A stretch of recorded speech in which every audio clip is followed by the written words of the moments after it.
Bienvenidos y bienvenidas a la cuarta edición de Preguntas Cruzadas. Hoy el SEO se enfrenta al Growth. Ya sabéis la dinámica, una doble entrevista colaborativa, nos hacemos preguntas el uno al otro de manera intercalada y desde el chat podéis participar, tanto preguntando a quien queráis como respondiendo a lo que queráis. Esto no es una competición ni es un examen sorpresa, al menos con mala intención, pero quizá nos ponemos en algún aprieto. Y hoy me acompaña Claudia Oya, Growth Product Manager, antes era periodista, ahora Growth Product Manager, pero pasando por equipos editoriales, de diseño, marketing, analítica, IT, un culo inquieto y con mucha curiosidad.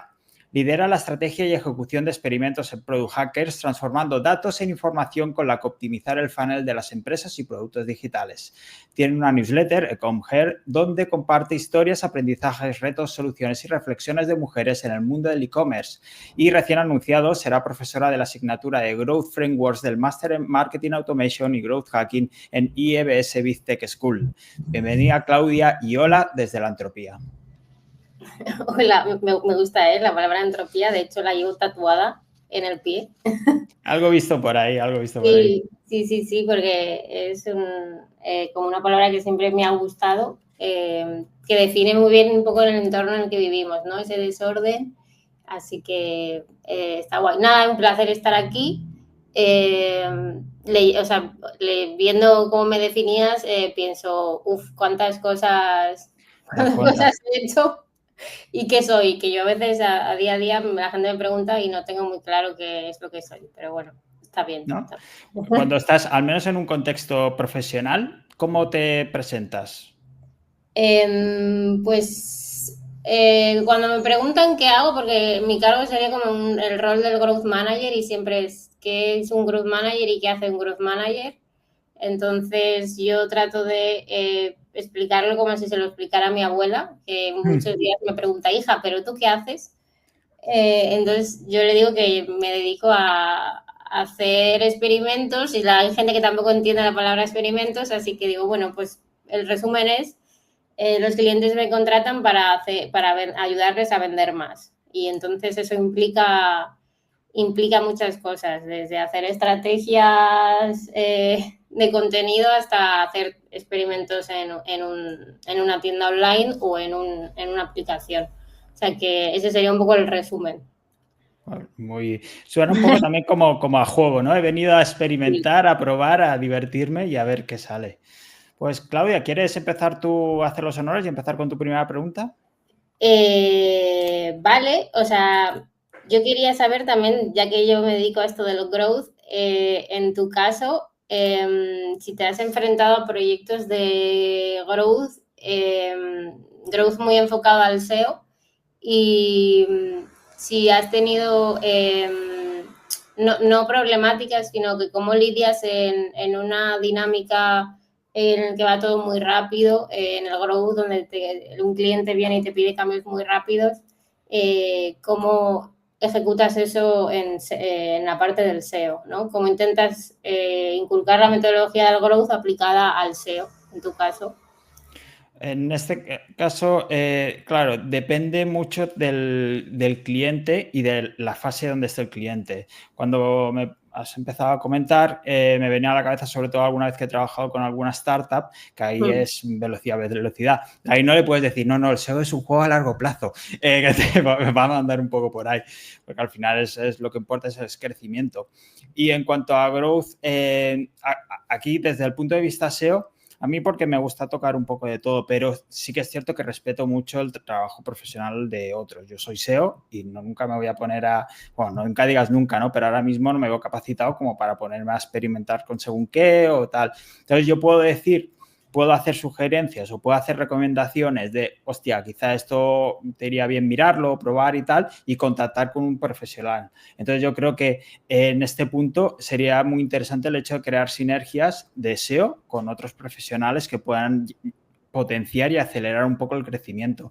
Es evidente que desde el SEO también, si estamos enfocados en el crecimiento, no vamos a hacer esa gran auditoría del proyecto y tal, sino que vamos a estar buscando esas quick wins desde el principio que también son posibles desde un punto de vista SEO. No es todo a largo plazo. Entonces, combinar un poco esa doble perspectiva. Por un lado, el juego a largo plazo, pero con esas pequeñas victorias del principio, y por el otro sinergias con otros profesionales que pueden llegar a donde yo desde el punto de vista SEO no puedo.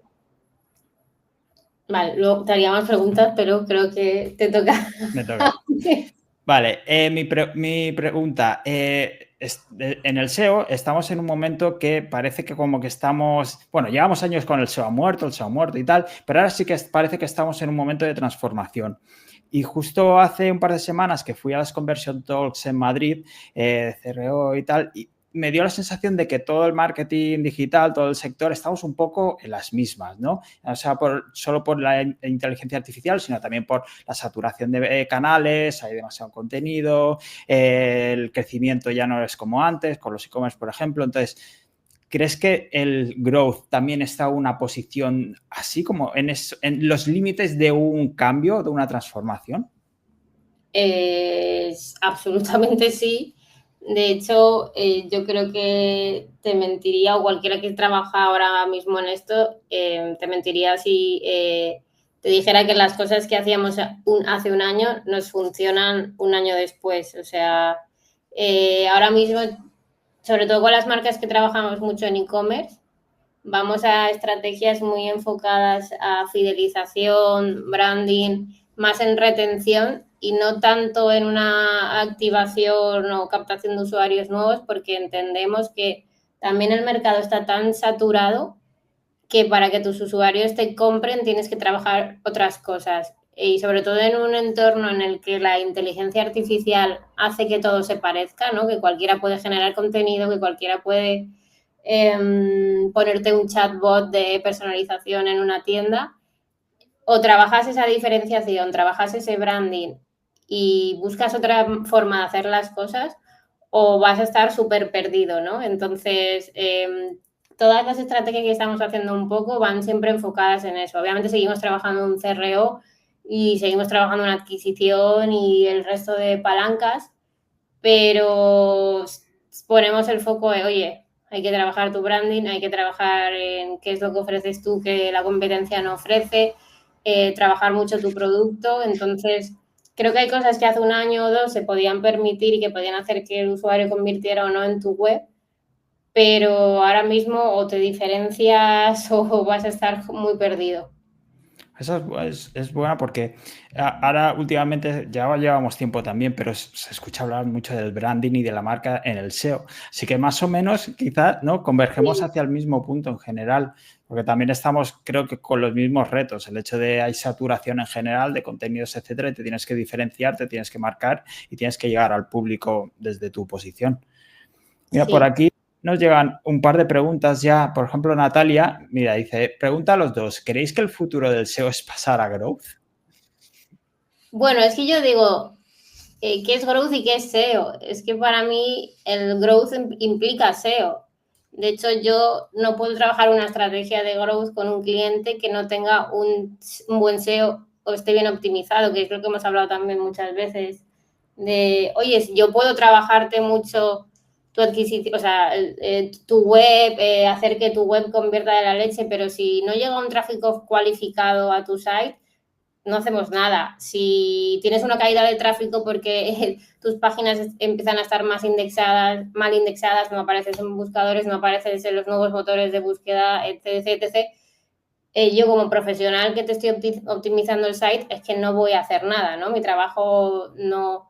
Y nos ha sucedido, con clientes de, oye, quiero mejorar esto, y por mucho que trabajamos es que nos dábamos cuenta de que es que el tráfico que llegaba al site no estaba cualificado. Entonces, para mí, sí o sí, no entiendo una cosa sin la otra. O sea, el growth es SEO y el SEO es growth. Entonces, para mí tienen que ir de la mano. Es que lo entiendo todo como un conjunto. No sé tú, David, si piensas igual.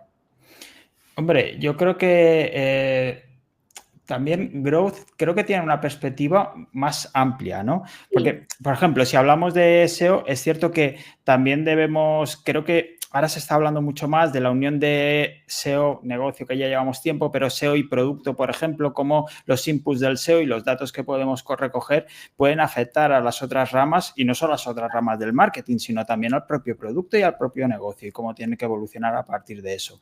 Entonces, aunque somos profesionales y disciplinas que se pueden diferenciar hasta cierto punto, como decía antes, pues quizá hacerme un experimento de CRO, ya digo, es un experimento de CRO, no es un experimento de SEO, pero yo creo que yo que soy un perfil creo más generalista, yo estoy encantado con el hecho de que el SEO se acerque al growth y viceversa, desde luego. Sí, sí, sí. De hecho, es que tenemos tanto que aprender también unos de otros. O sea, yo lo pienso siempre. La manera en la que tus usuarios te buscan, cómo te posicionas, también dice lo que has dicho tú, mucho de tu producto. Entonces, puedes aprender tanto de tu producto a través del SEO que sí o sí tienen que ir súper ligados y tienen que ir de la mano. Ahí, con esto me genera otra pregunta y Natalia por aquí ha dejado otra, pero si quieres, Claudia, dispara tú, que si no, no te voy a dejar. No, pues mira, un poco en el hilo de esto, ahora, por ejemplo, en Pro Hackers, bueno, y supongo que en el sector estamos como súper preocupados, ¿no? De, oye, nuestros clientes aparecen en ChatGPT, nuestros clientes aparecen en Perplexity, nos están recomendando, ¿no? Los nuevos motores de búsqueda o las nuevas inteligencias artificiales. No sé si ahí ¿qué opinas de todo esto que está pasando? ¿Crees que estamos en un momento incipiente en el que está cambiando todo? No sé, un poco tu visión.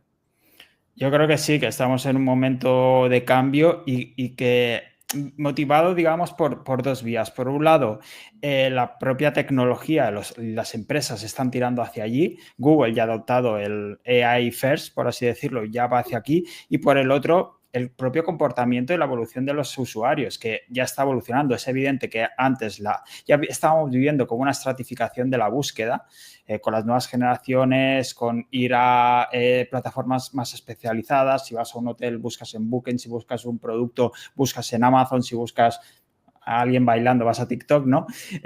Vas por ahí, pero ahora con esto se está acelerando porque hay más plataformas, la gente lleva más tecnologías y la propia búsqueda en sí también se está diversificando. Ya no buscamos zapatos rojos. Hago una foto al pantalón y digo, recomiéndame unos zapatos que vayan con esto y dime dónde los puedo comprar. Yo creo en general sí que vamos y estamos en un momento de cambio y de menos datos, que yo es uno de los temas que me preocupa y yo creo que también, no sé si lo estáis viviendo ya solo con los últimos años con la evolución de la privacidad, pero ahora parece que cada vez nos están quitando más datos. Sí, o sea, totalmente. Seguimos teniendo mucha información, pero sí que se está notando que estamos perdiendo esa parte del acceso a la data o información que antes teníamos y que ahora no. Y obviamente eso nos va a condicionar pues toda la manera de trabajar que tenemos y el growth va a estar hiper mega condicionado, ¿sabes? Entonces, sí, es un momento un poco Sí, sí, sí. complejo en el que diariamente aprendes algo nuevo, ¿no? Entonces, por un lado está muy bien, pero por otro lado también te genera una incertidumbre de lo que hablábamos antes de empezar a emitir, que lo que hacíamos hace un año no tiene nada que ver con lo que hacemos ahora en nuestro día a día, en el trabajo, al menos en el mío, no sé en el tuyo. Sí, sí, tal cual. Está evolucionando muchísimo y ahora con esta pregunta me estaba acordando que un pilar fundamental dentro del SEO son las keywords, las palabras clave, ¿no? No sabemos hacer una frase sin meter palabras clave. Y este concepto está muriendo a partir de ahora. O sea, cómo está evolucionando. La gente ya no busca eso, como zapatos o lo que sea. Antes leía un experimento que decía que el 50% de las búsquedas en Search Console por el propio buscador de Google ya no las tenemos. ¿Por qué? Porque no hay datos suficientes, porque son búsquedas muy, muy, muy largas. Entonces, en general eso está cambiando y es evidente que el SEO sin la keyword va a cambiar muchísimo, desde luego. Sí, yo que vengo de medios de comunicación, pienso mucho en el futuro, ¿no? De los medios, del posicionamiento, de si tendrán o no tendrán sentido, si cuando un usuario busque algo, si es que busca alguna información noticiable, dónde la va a encontrar y de qué manera y cómo va a realizar esa búsqueda. Y eso de mí también me genera, o sea, yo pienso ahora en los SEOs de medios, me encantaría que me contaran cómo lo están viviendo. No sé tú, David, si tienes experiencia ahí, pero que me contaran un poco cómo están viviendo este momento de transición. Con mucha incertidumbre y dependiendo muchísimo de Discover. Piensa que ahora la mayoría de medios tiran por esto, pero es un negocio muy, muy complicado, donde están intentando hacer un equilibrio. Yo no soy especialista en eso, aunque sí que he trabajado con muchos medios por otros temas, y el modelo de negocio se está, entre comillas, tambaleando. Han probado el tema de las suscripciones y tal, pero no sé yo, lo veo negro también. Sí, yo lo veo muy complicado. Y recordaba hace, pues no sé, 3 o 4, bueno, más años en los que trabajábamos en un medio y decían, no, es que nuestros lectores nos leen por la marca que tiene este medio. Y yo estaba muy convencida entonces de, no, el lector te va a leer por la marca de la persona que escribe, no del medio. Y yo me empeñé en eso hace 6, bueno, muchos más años. Estaba empeñada en que se firmaran las noticias y cada redactor empezara a tener personalidad y que empezara a ser reconocido. Y era como, no, nos leen por ser X, ¿no? Marca, no voy a decir nombres. Y a día de hoy, mira, el tiempo te va dando la razón. Yo creo que ahora mismo la gente lee un medio de comunicación o sigue un medio de comunicación porque sigue a un periodista en concreto o a un bloguero en concreto que tiene un blog o una columna claro, una columna de opinión en ese medio, pero realmente sí, no, es que los medios están bastante muertos, desgraciadamente. Tal cual. Mira, por aquí Natalia nos hacía otra pregunta, una para ti, Claudia. Decía, ¿cuál es una herramienta sin la cual no podrías trabajar? ChatGPT. Si lo que puedes considerar una herramienta, pero realmente es que es mi día a día, está ahí, porque lo uso absolutamente para todo, ya no solo temas personales, pero a nivel profesional. Bueno, yo desarrollo experimentos y eso lleva implícito como mucha labor de documentación, mucha labor de research y mucha labor de post-análisis de esos experimentos. O sea, yo gracias a ChatGPT, tareas que antes me podían llevar 5 horas me llevan 15 minutos, porque me he construido los GPTs que necesito para hacer cada cosa, o si no los he construido yo, los ha construido alguien del equipo y nos los hemos compartido, los hemos ido mejorando. O tareas que antes pasaban a desarrollo 100% porque me las hacía un desarrollador, porque necesitaba hacer un experimento concreto. Hoy lo hablábamos en el equipo, el 80% de las tareas que antes pasaban por un desarrollador ya las hago yo. Me ayuda ChatGPT a desarrollar. No soy una experta en código porque no soy desarrolladora, entiendo lo justito como para ir adelante y ir sacando cosas, pero para mí o sea, hace un año era impensable que yo pudiera estar montando experimentos tan complejos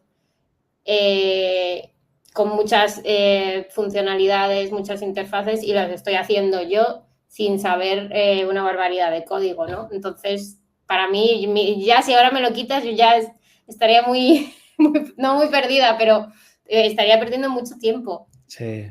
Aquí la pregunta es si sigues cobrando las 5 horas en vez de los 15 minutos y si cobras 2 sueldos de Growth Manager y de desarrolladora. Claro, es un buen melón, pero sí que te digo que o sea, soy capaz de sacar más trabajo, entonces a nivel a nivel de la empresa, pues soy más eficiente y por eso pues yo tengo dentro de la empresa cierto rango porque soy capaz de sacar más tareas de las que puede sacar otra persona, entonces también dentro de una empresa pues hay rangos y hay tal y número de clientes que eres capaz de gestionar al mismo tiempo. Yo por las capacidades que tengo, conocimientos, pues sé que puedo sacar esto y a lo mejor una persona con un poco más junior pues es capaz de sacar menos trabajo, pero yo creo que el futuro va un poco en torno a lo rentable que tú seas o sea, la capacidad que tengas de sacar curro adelante y obviamente en un entorno hiper mega competitivo, pues cuantas más cosas sepas hacer y más autónomo seas, mucho mejor. Y es que al final el trabajo del Growth Manager es saber hacer muchas cosas y saber mucho y ser experto a lo mejor en una de ellas, pero te tienes que manejar bien en muchos entornos porque si no estás súper perdido. Claro, es que cuando decías antes todas las cosas que hacéis, una de las preguntas que siempre me hago con un Growth Manager es, te llega un proyecto, ¿por dónde empiezas?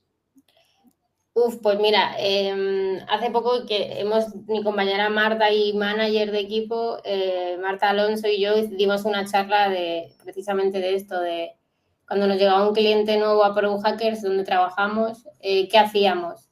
Como ese framework, ¿no?, de trabajo. Y aunque cada cliente es un mundo y cada proyecto es un mundo y hay clientes que te vienen con las ideas muy claras de, oye, quiero hacer esto, quiero, yo qué sé, optimizar el tarificador de mi web porque sé que tengo que ir por aquí, pero cuando el cliente viene sin una idea así más grande y lo que dice es quiero hacer growth y quiero crecer, pero no tengo claro dónde, pues siempre tenemos como una estructura de primero empaparte a saco del negocio, no solo de la analítica del negocio para ver dónde están las caídas, de dónde te viene el tráfico, cómo convierten, diferencias de comportamientos entre usuarios que te vienen de una fuente y te vienen de otra, sino también conocer cómo funciona tu negocio, qué valoraciones hacen tus clientes de ti. Yo qué sé, pensando en un e-commerce, ¿no? Pues oye, si tienes una tasa de evolución alta, ¿por qué tus clientes te devuelven los productos? Y eso implica muchas veces hacer mucho research antes de empezar a trabajar, que es un punto que también a veces genera fricción con los clientes de, oye, yo quiero que te pongas ya a hacer cosas. Y es como, vale, pero yo para hacer cosas que tengan sentido, primero tengo que saber todo esto. Y algunos clientes está guay porque lo entienden y dicen, ostras, es que en un mes, dos, que hemos hecho research y hemos hecho esto, hemos aprendido más de nuestros clientes y de nuestro producto que nunca.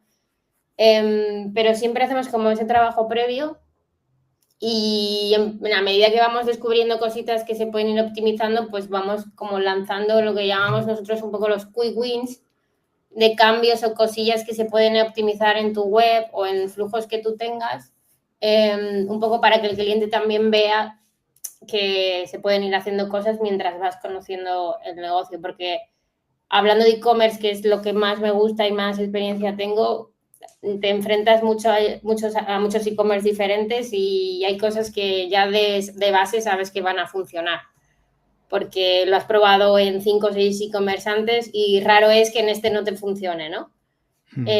Que, ojo, a veces te sorprenden, ¿no?, los datos, pero siempre hacemos eso, como primero mucho discovery y luego empezar a hacer como una estrategia muy, muy fragmentada. Tenemos herramientas internas también para saber qué parte del funnel tienes que optimizar y por qué. O sea, económicamente, dónde vas a tener mayor margen de beneficio, porque sin enrollarme mucho, pero bueno, hay clientes que vienen y dicen, es que yo quiero optimizar mis PDPs, ¿no? En un checkout, perdón, un e-commerce. Y tú luego analizas la PDP, ves los datos y dices, joder, tu PDP te está funcionando bien a nivel de conversión. En la PDP no tienes el problema. O al revés, o hay clientes que no saben dónde está, o sea, tienen muy identificado dónde está el problema y vamos a tiro hecho y es como, vale, tu caída está aquí, vamos a optimizar esto y ponemos foco los 3 primeros meses en esto.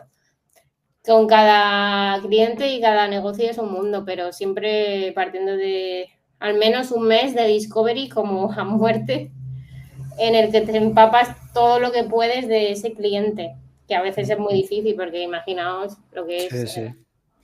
Y bueno, en caso, supongo que para ti en SEO también te pasará, porque Claro, tendrás que saber cómo buscan, qué buscan. exacto. Es empaparse al final, es la auditoría SEO. También depende un poco de lo que venga y lo que necesite el cliente, pero sí que en las primeras semanas, sobre todo, es empaparse un poco de todo lo que pueda aportarte el cliente y lo que recopiles tú misma. Porque una pregunta que me surgía antes era el tema de los datos. No sé si con esto es evidente que durante los últimos años hemos vivido una transformación digital en general, pero no sé si también hay más formación, más cultura digital, también la recopilación de datos y no sé si has vivido o has visto una evolución en ese sentido de, vale, ahora me vienen y ahora tengo de entrada mucha más información que hace 4 o 5 años. Sí y no. O sea, te sorprendería. O sea, hay clientes y negocios muy, muy grandes con una estructura de data muy potente, o sea, a nivel de estructura y con cero cultura del dato. O sea, te sorprendería, en plan, son capaces de tener, lo que sé, recoger muchísima información de data, pero no utilizarla porque no saben qué hacer con ese dato. Y al revés, negocios como más pequeñitos que tienen una recogida del dato, una instrumentación mucho más básica, pero una explotación del dato mucho más optimizada. O sea, son capaces de con menos dato entender mejor su negocio y hacer más cosas.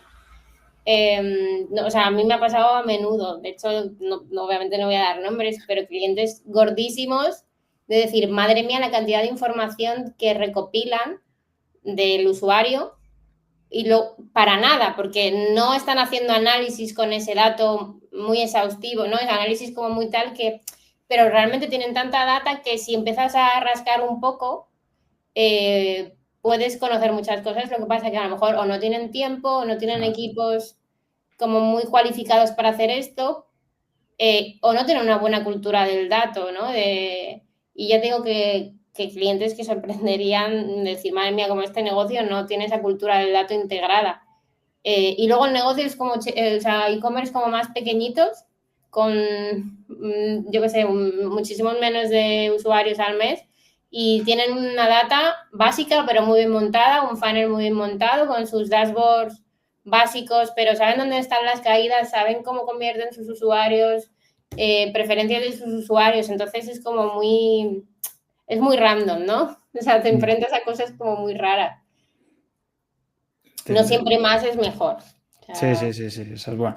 Porque hablamos mucho del dato y tal, pero es una apreciación, un concepto que has dicho, que es el tema de la cultura del dato, ¿no? Podemos tener muchos, ¿no? Yo tengo muchos Excels, pero ¿qué haces con esos datos, esa información? sí, sí, y recopilar absolutamente hasta el último clic que hace tu usuario y decir, ¿para qué? O sea, si, ¿qué haces con esta información? ¿Te está sirviendo para algo? ¿Estás personalizando? No. Y o sea, yo ahora la personalización es un tema que me obsesiona muchísimo, entonces siempre digo, joder, la cantidad de cosas que podríamos personalizar con toda esta data que ya tenemos y estamos recogiendo. Pero no lo haces porque o no tienes tiempo o no tienes equipos eso que estén muy metidos, porque para personalizar hay que tener equipos que estén metidos, o sea, que haya equipos solo para personalización, ¿sabes? Sí, Y sí. no todas las empresas pues tienen esa infraestructura montada. Mira, por aquí Natalia nos hace otra pregunta, pero si quieres, Claudia, dispara tú una y luego pasamos a esta.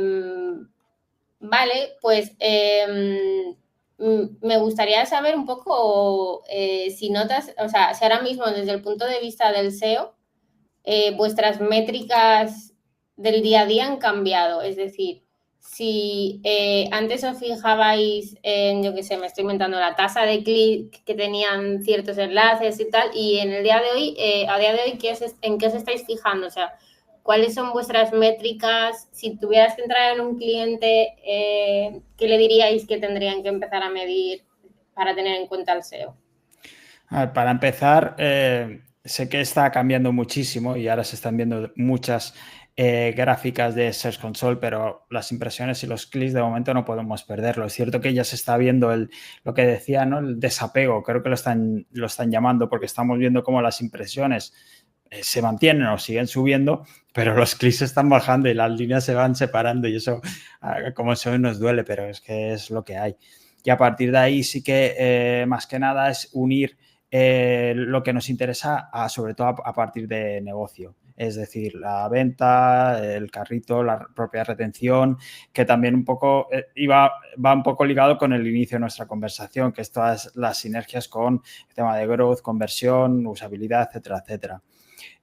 A partir de eso, si tenemos en cuenta el tema de la inteligencia artificial, ya se estaban viendo otro tema que comentábamos antes, el tema del branding.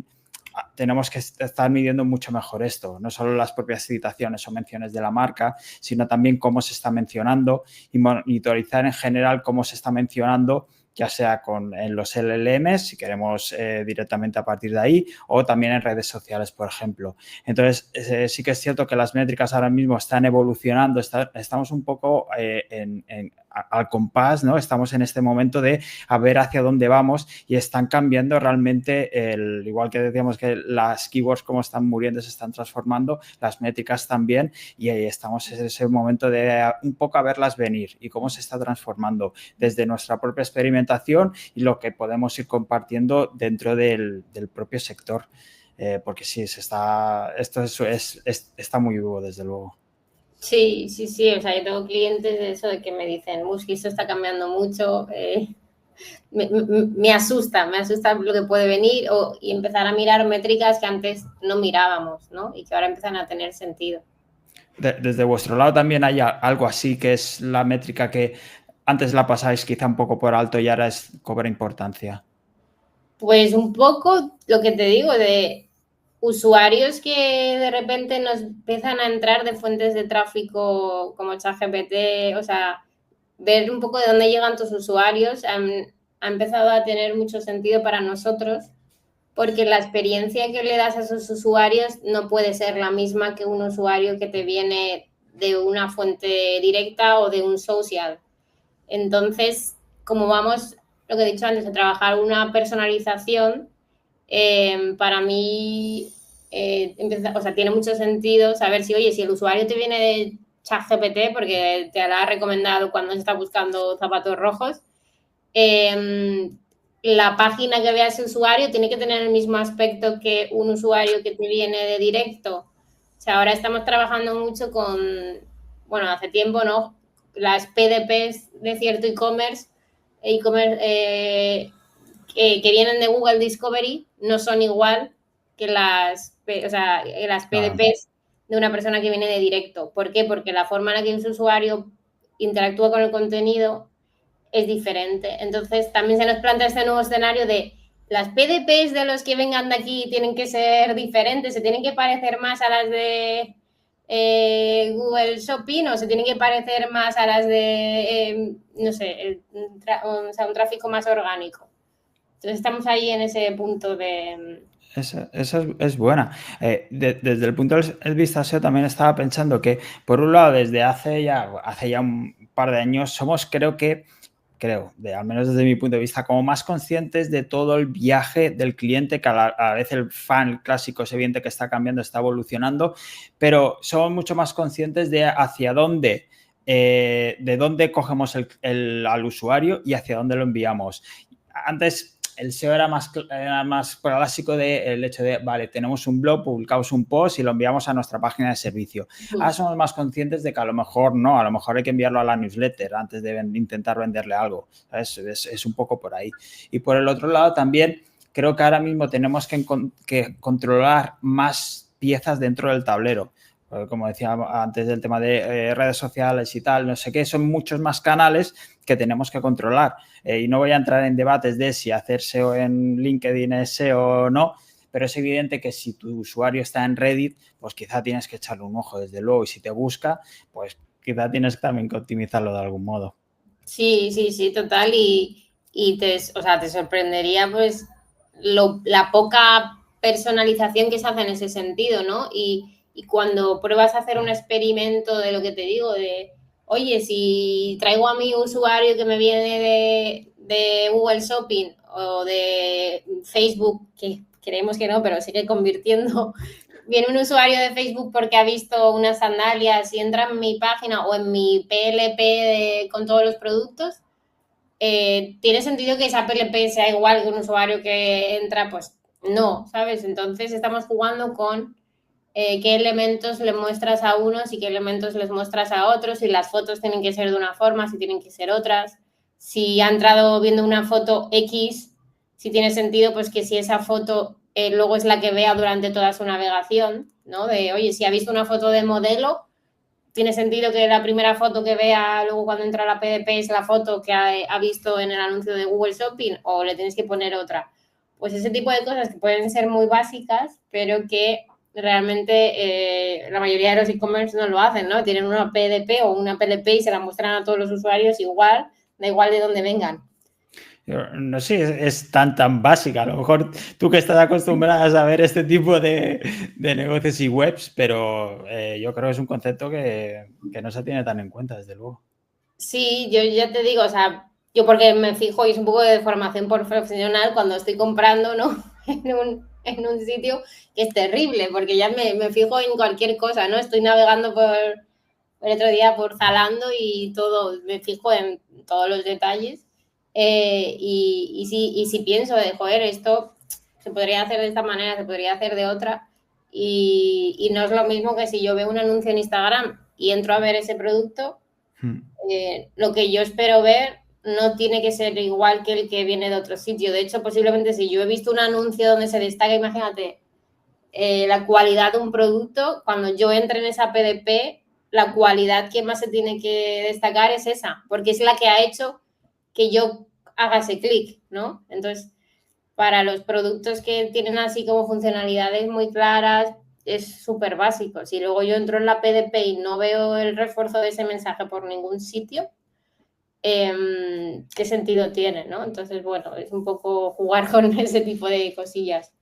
¿Crees que quizá el growth, como comentabas antes al principio, no sé si el foco ha pasado más de la captación, que la cosa se está poniendo como más difícil, a lo que es el funnel, una vez que el usuario entra y cómo podemos ir optimizando, que no se vayan por esas brechas?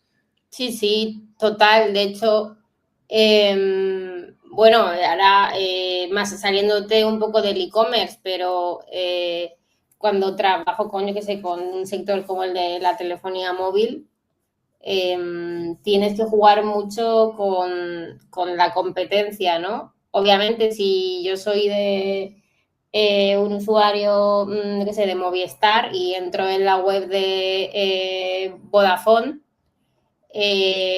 debería haber yo la misma oferta que a lo mejor tú que eres de, yo qué sé, de Yoigo, pues la teoría te dice que no, o sea, la teoría, la personalización te dice que no, que Claro. tendrías que ser capaz de saber qué tipo de cliente te está visitando, si es de una compañía o es de otra, para poder ofrecerle una oferta o poder ofrecerle otra. O también saber si es un usuario, imagínate que se ha interesado en un momento anterior por un dispositivo Xiaomi, le vas a ofrecer una oferta con un iPhone. Pues no, tiene sentido que le ofrezcas una oferta destacada con un Xiaomi. Pues son ese tipo de cosas que lo que hablábamos antes, si tienes esa información del usuario recogida de alguna manera, puedes jugar con todo eso y la clave de la conversión está ahí, en hilar en esas cosas tan finas como pues la hiperpersonalización. Es basiquísima. ¿Crees que estamos cerca de que con la IA recoger datos, enviárselo, darle un botoncito y que haga todos estos hilos? Porque me parecen 1000 conexiones, muy complicado. Sí, de hecho, ahora vamos con integraciones o sea, del CDP y cosas muy complejas en los que somos capaces, ya te digo, de identificar qué compañía tiene un usuario que ha visitado antes, que no sé qué, para ofrecerte una oferta muy concreta. Y la IA te lo va a poner más fácil porque si no tienes ese dato del usuario, a lo mejor le puedes chutar alguna especie de asistente virtual para que te dé esa información del tipo, ¿vives solo en tu casa? ¿Qué tipo de conexión necesitas? ¿Trabajas en tu casa o no trabajas en tu casa? ¿Necesitas más o menos megas en tu línea? Ese tipo de información que no la tienes, pero de repente le metes un asistente virtual, la persona te responde de una manera completamente inocente y ya la tienes tagueada, ¿sabes? Ya sabes que esta persona con el IDX necesita muchos megas porque trabaja en casa. Entonces, la próxima vez que vuelva a tu site, le podrás impactar a saco con ofertas muy enfocadas a muchos megas, con una oferta muy concreta porque sabes que tiene ese perfil.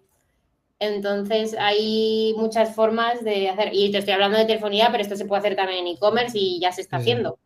Si tú eres capaz de, que te invito a que lo hagas en un par de e-commerce famosos, tú sabes para los cuales he trabajado, que no puedo dar nombres, pero si te metes y empiezas a navegar y ves, por ejemplo, muchas camisas azules, vas a ver o sea, camisas azules todo el rato, Sí. porque ya sabes lo que estás buscando. Entonces, posiblemente si luego somos capaces de combinar los datos de eso con fuentes más externas es que te pueden estar impactando por un montón de canales con camisas azules. Entonces, yo creo que la IA nos va a ayudar a eso todavía más. Vale. Antes has comentado, y voy a pasar ya a la pregunta de Natalia, que no me olvido, el tema de los chatbots y de los agentes. ¿Tú opinas que hay que ser, entre comillas, transparente con eso con el usuario? Es decir, soy un agente de IA, mejor que hola, soy Marta o Carlos. No sabría decirte qué es lo que hay que hacer o no. Creo que depende de tu negocio, tiene sentido unos mensajes o tienen sentido otros. Si, no sé, o sea, si yo entro en, no sé, en Zalando, pues encontrarme un chat que me diga, soy Sara, no sé, me va a parecer como más difícil. Sin embargo, imagínate si yo sé que hay una marca que tiene muy asociado el branding o la cara reconocida de alguien o lo puedo personalizar de alguna manera. Estoy pensando en negocios como más pequeños. Imagínate, tú tienes un site y te montas un asistente de IA y le pones tu cara, tu nombre, como si el usuario estuviera interactuando contigo, ¿no? Pues para mí ahí tiene mucho más sentido porque eres tú, David Carrasco, entre comillas, respondiendo las preguntas que te hace alguien. Pero si estamos hablando de un negocio como mucho más grande, yo creo que el usuario es lo suficientemente consciente como para saber que está hablando con una IA y que no le importará hablar con una IA, ¿sabes? Entonces yo creo que depende del negocio. Vale, Esto famoso depende. como todo, te da pie a la experimentación, ¿eh? De hecho, oye, ¿qué pasa si yo lo personalizo o lo convierto en un robot sin cara y sin nada? Veremos unos cuantos de esos, de experimentos al menos. Sí. Pues pasamos a la pregunta que tenía Natalia, que decía, ¿cuál es algún aprendizaje o sorpresa que os habéis llevado últimamente de un proyecto? Tira tú, que yo ya estoy hablando mucho. Sí, la verdad es que sí. Déjame pensar. Quizá no... no sé sorpresa, pero aprendizaje así, quizá te diría que los tiempos es lo primero que me ha venido a la cabeza, que cuando hablas con un cliente o con el interlocutor de un cliente, esto ya más de persona a persona más que de la profesión en sí, no hablas solo con él, sino que hablas con todo su contexto, o con ella, con todo su contexto. Tienes que entender dónde está dentro del organigrama, a quién responde, cómo responde, por qué te ha contratado, qué espera su superior también y cómo según qué tienes que pasarle y sobre todo a filtrar también propuestas. Por ejemplo, ya más aplicado a lo que es el SEO, según qué clientes ya sabes lo que te van a decir que eso es imposible, lo que te van a decir que eso vale, pero que lo pongo en el backlog y ya el año que viene sí eso, y que puede ser una solución más viable.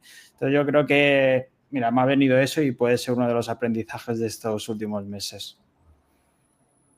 Y al hilo de eso, por ejemplo, ¿te has topado con clientes o proyectos que no esperabas que te aportaran nada o que no fueras a aprender nada, entre comillas, o supusieran un reto profesional y de repente has empezado a trabajar con ellos y has dicho, ostras, la cantidad de cosas que he podido hacer, las cosas que he conseguido que no te hubieras ni imaginado?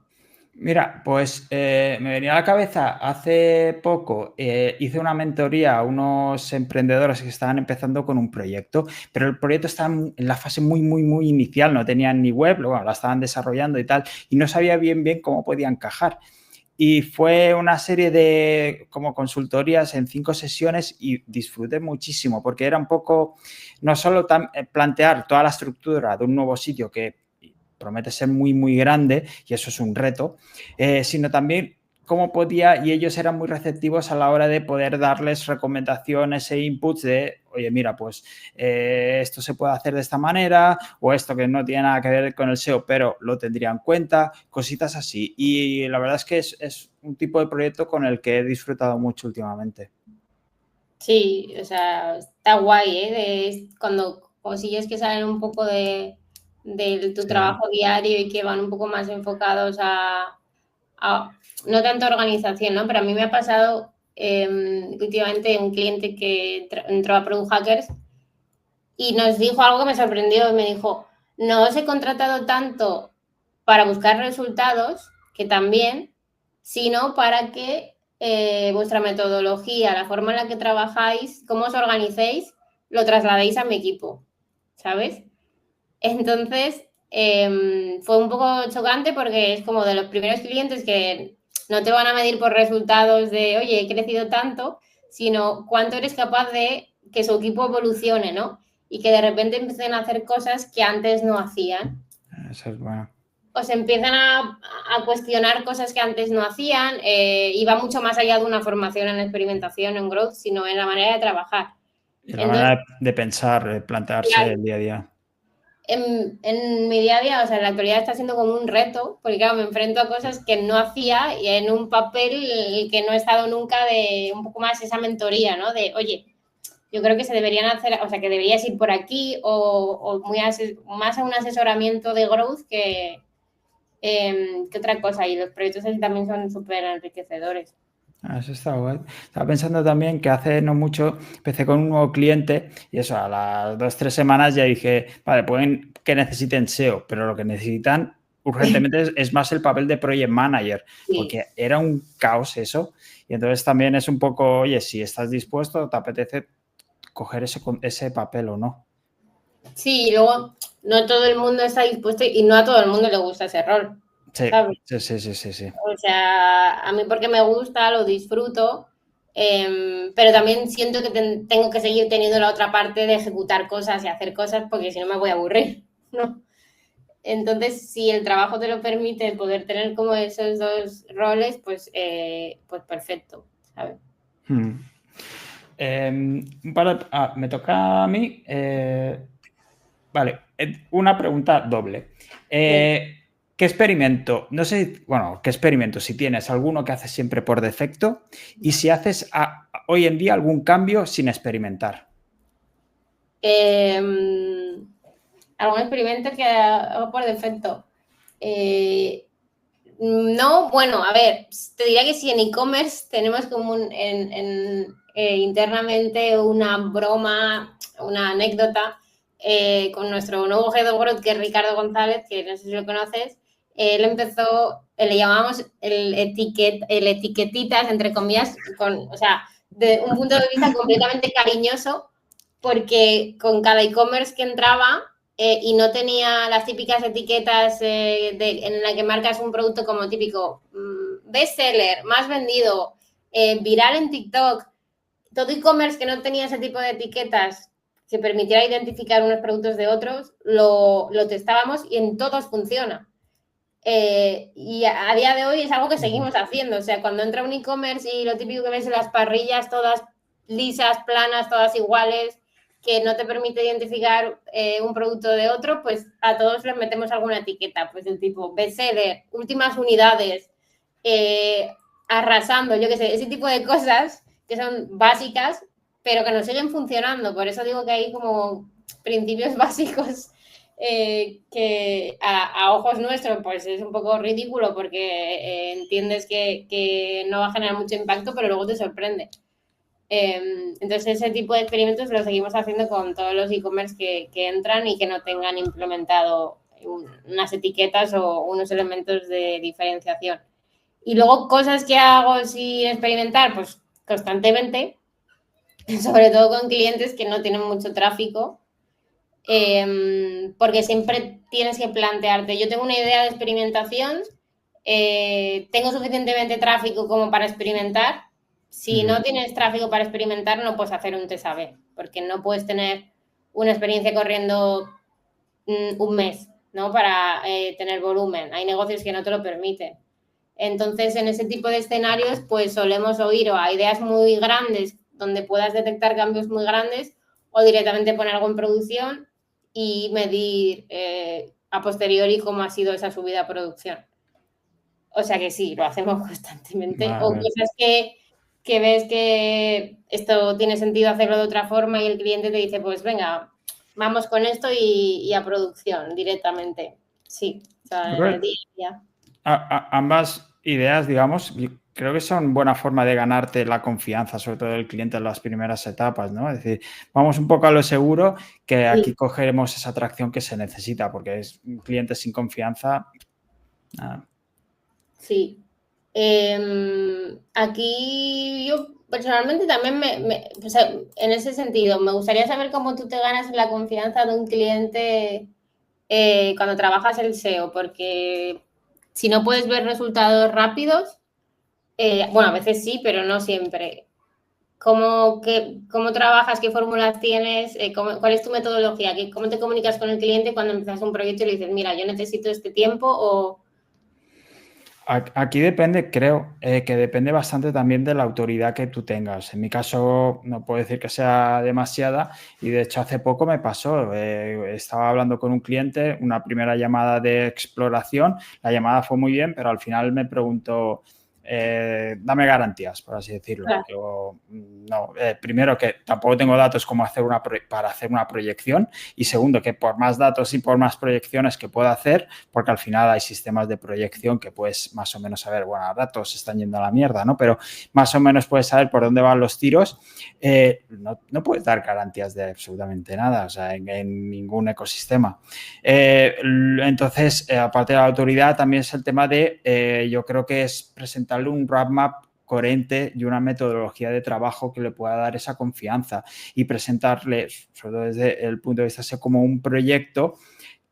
Quizá no es a largo plazo, pero quizá limitar el marco temporal de algún modo. Es decir, mira, te presento, yo trabajo de esta manera, te presento un trabajo y vamos a hacer esto para los próximos 6, 9 meses. ¿Vale? Sin decir, no, esto tal y ya veremos y ya tal, sino que lo acotas y el cliente, perdón, sabe que es, vale, pues vamos a darle como una oportunidad este tiempo.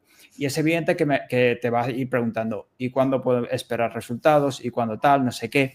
Y más o menos puedes ir guiando sin garantizar ni prometer nada, pero puedes ir diciendo, vale, pues si implementamos esto, si implementamos tal, si hacemos no sé qué, podemos empezar a ver cambios aquí y aquí, aquí, o esperamos que tal y tal y tal. Y si no, también que tengamos plan B y C y lo que haga falta. Oye, no está saliendo como esperamos, o necesitamos pivotar o cambiar alguna cosilla. Esas revisiones regulares y una total transparencia con el cliente, yo creo que es imprescindible.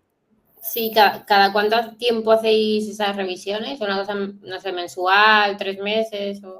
Normalmente es mensual. Normalmente, en general, se automatizan algunos informes con lo que el estudio y demás y se aprovecha para hacer una revisión para ver cómo están todas las cosas. Hay clientes que te piden que prefieren reuniones más semanales no cada 2 semanas, pero un control más o menos, al menos de la parte interna yo, regularmente es mes a mes ir revisando absolutamente todo. Aparte de que lo típico, gajes del oficio que te metes en el Search Console de los clientes cada mañana, pero eso ya viene por defecto.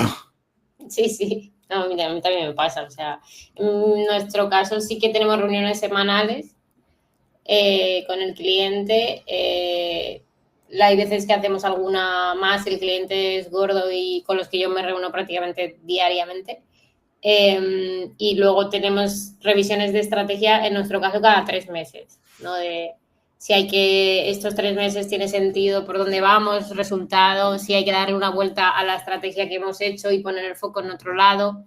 Pero bueno, también hacemos una revisión mensual nosotros internamente de, oye, vamos bien, vamos mal, hay que repensar la estrategia, pero sí, o sea, supongo que es un poco la metodología, lo que dices, que les quede muy claro cómo trabajas. Sí, sí, básicamente. A ver, no sé, vosotros también contáis ya, os ha costado, pero la marca Product Hackers, ¿no? No vais, pues sois un nombre dentro de la industria y creo que os habéis ganado la confianza del cliente que quiera trabajar directamente con vosotros. Sí, pero te diré que esa marca también pesa mucho porque te exigen mucho. Sí, Entonces, o sea, nos ha pasado, yo creo que a casi todos los que hemos trabajado en Product Hackers, a un cliente que no que te dice directamente esperaba más, porque no es así, pero que a lo mejor se esperan como cosas muy locas en muy poco tiempo, ¿no? Porque también tienen una idea esto del growth hacking, eh, ¿qué es? ¿No? Vosotros hacéis growth hacking y se piensan como que vas a hackearles el sistema y de repente... Dame un truco, dame un truco. Claro, de repente en un mes se piensan que vas a hacerle un más 20% de su tasa de conversión, ¿no? Y es como, a ver, esto no es tan sencillo como cambiar 4 botones y tu e-commerce va a ir súper bien. Entonces, sí, la marca de Product Hackers es muy potente, pero pesa mucho, te exige mucho y los clientes esperan mucho de ti, ¿sabes? Entonces, también tienes que estar a la altura del servicio que ofreces. O sea, Sí, eh, sí. cuanto más peso tienes, pues mejor tiene que ser tu servicio. Así que bueno. Creo que ya me voy a lanzar con la última pregunta. Claudia, ¿hasta qué punto te encuentras que una recomendación o una sugerencia puede entrar en conflicto o implica cambios a nivel de negocio o logística? Por ejemplo, con el tema de las devoluciones, identificáis que están teniendo un problema eso, pero claro, implica cambios dentro del propio negocio. Me ha pasado mucho de cambios que se proponen que afectan al propio producto.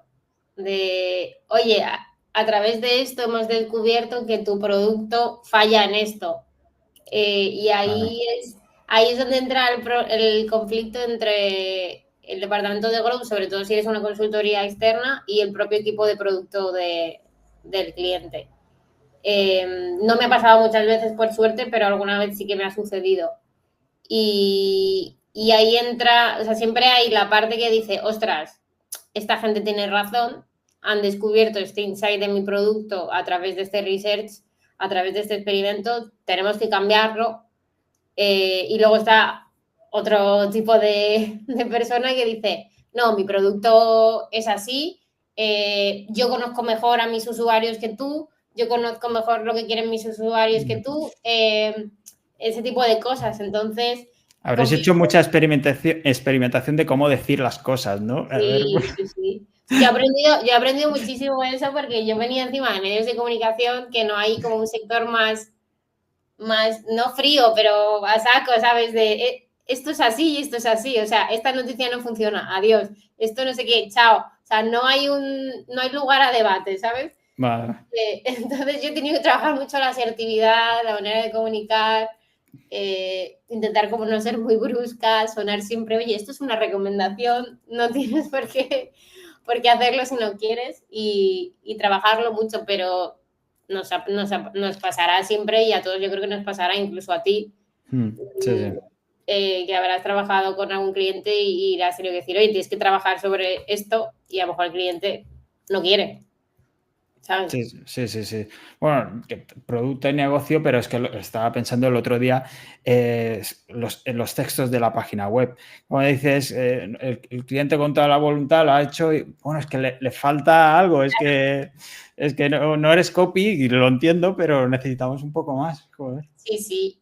Y también nos pasa mucho con incluso pues, con equipos de diseño del propio producto, o sea, del propio cliente. De nosotros en Product Hackers trabajamos con un equipo de diseño que son la hostia, con perdón, pero es que son buenísimos, no me cansaré nunca de decirlo. Porque tú les dices la idea que tienes, que se te ha ocurrido, y ellos de repente te montan un experimento que visualmente es la leche y luego encima a nivel de conversión funciona muy bien. Y muchas veces es como le presentas esto a clientes como, no, es que esto estéticamente no me gusta. O, ¿sabes? Ahí es donde están las fricciones y siempre cuesta mucho que confíen en ti, que te dejen probar. ¿No? De, bueno, tú Ya. déjame probar esto. Si luego no funciona, no, me dirás, te lo dije, pero tú déjame probarlo. Solo la mitad, no te preocupes que la otra mitad ven lo tuyo. Sí, yo siempre digo eso y siempre, esto es un experimento, o sea, es como siempre estamos reforzando mucho la idea de esto no es tu producto final que va a estar Vale. en tu web, esto es un experimento que va a estar una semana, dos, lo que sea, y luego tú subirás a producción la versión que tú quieras. Creo que voy a Pero empezar a utilizarlo. No, esto es una prueba, esto es un experimento. Vamos a ver.